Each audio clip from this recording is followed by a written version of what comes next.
There are days when the ball chooses to tell a different story, where the favorite loses the crown and the underdog becomes the champion.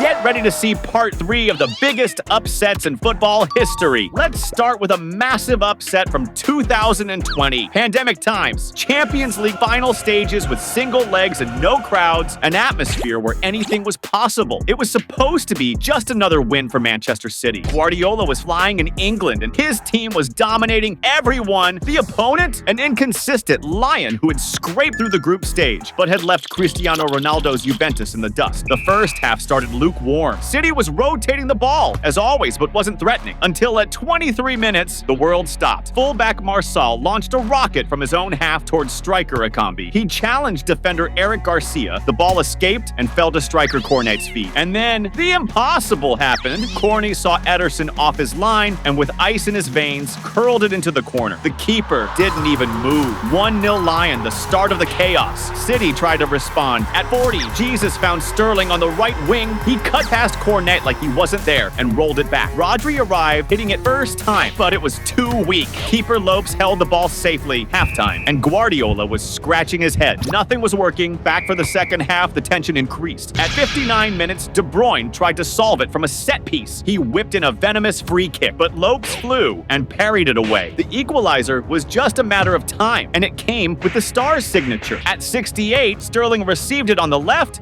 defender Denayer on the floor, and rolled it back. Kevin De Bruyne arrived hitting it first time, beautifully placed. Right corner, ball inside, 1-1. City was back in the game, and they could have turned it around in the next play. Jesus invaded the box with power and unleashed a shot, but Lopez saved it again. Miracle after miracle, until at 78 the blow came. Defender Laporte missed a silly pass in the middle. Midfielder Aouar showed no mercy, saw striker Dembele free, and threaded it through at the right time. Ekambi, who was offside, stopped. Dembele carried on. He advanced with freedom and a cool finish past Ederson. 2-1 Lyon. The French team exploded, but Lyon's qualification almost slipped through their fingers. At 85, City's golden chance fell to the right feet. Jesus messed up the defense and crossed it low. Sterling, alone, no keeper, with an empty goal, he sent it into orbit. An unbelievable miss. And the punishment was instant. From the goal kick, long ball, midfielder Adelaide won it in midfield and played it to Aouar, who cleared the play and hit a cross shot. Ederson parried, and Dembele appeared again to kill it off, to bury it, to make history. 3-1 full time. Monumental upset. Manchester City, billionaires, genius coach, possession, everything was left on the floor. And Lyon, humble and clinical, wrote one of the most memorable nights in the Champions League.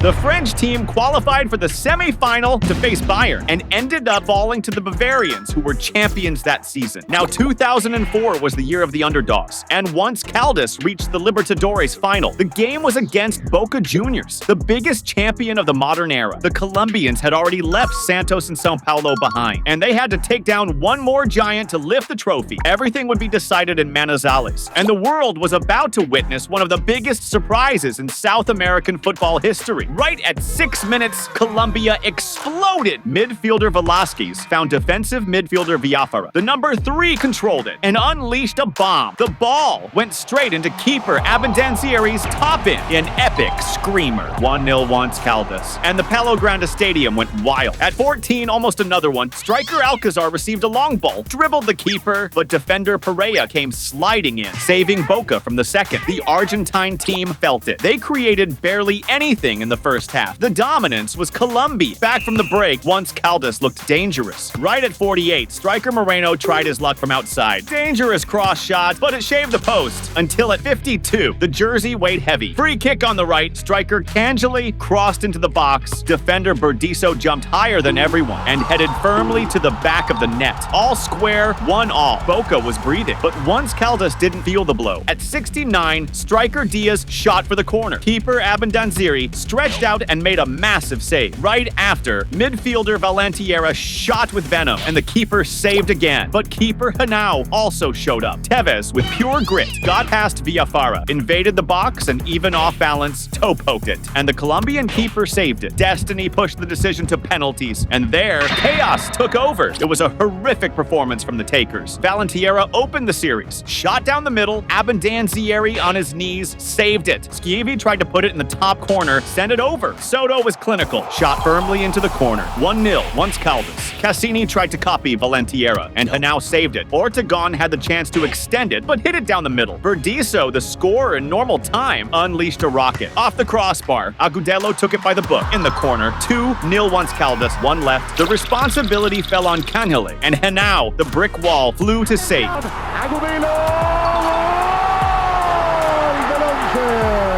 Full time. End of the cup. Once Caldas champions of America. Against all predictions. Against all giants. One of the biggest upsets in Libertadores history. And one of the greatest feats in Colombian football. On the other side of the ocean. Also in 2004, in the Champions League. Another unlikely final. Monaco versus Porto. The French eliminated Real Madrid and Chelsea. The Portuguese got past Manchester United. And the world stopped to watch who would be the most surprising European champion of the century. The beginning was locked down. Tight marking on both sides, few chances. The game was shaping up to be a tactical battle, but at 38 minutes, Porto's efficiency appeared. Fullback Paulo Ferreira crossed from the right. Midfielder Carlos Alberto tried to play it to striker Derlei. The ball hit the defender and bounced back to him. Without thinking, the number 19 hit it on the volley. Strong shot, classy. To bulge the net, 1-0 Porto. Explosion of joy from the Portuguese. First half was scrappy, but with the advantage for Mourinho's team. And in the second half, Monaco tried but couldn't get past the blue wall. No shots on target. At 70 minutes came the fatal blow. Perfect counterattack. Deco burst through the middle. Played it to striker Alenichov on the left. Watch how the number 10 stopped, positioned himself free, facing the goal. Got it back and slotted it into the corner. What a goal. 2-0 Porto. The cup was starting to find its destiny, and just 4 minutes later, another devastating counter. Alenichov launched Derlei, who tried to cross. The ball deflected off defender Squillaci and fell again to Alenichov. Face-to-face with keeper Roma. The number 7 sent a bomb. 3-0. It was the title being drawn at a high level. Incredible party from the Portuguese fans. Monaco only threatened at 84. Striker Nanda turned in the box and crossed. Fullback Evra appeared free, but skied it. No shots on goal from the French team in 90 minutes. Porto was perfect. Full time. 3-0. Undisputed victory. And Porto conquered Europe.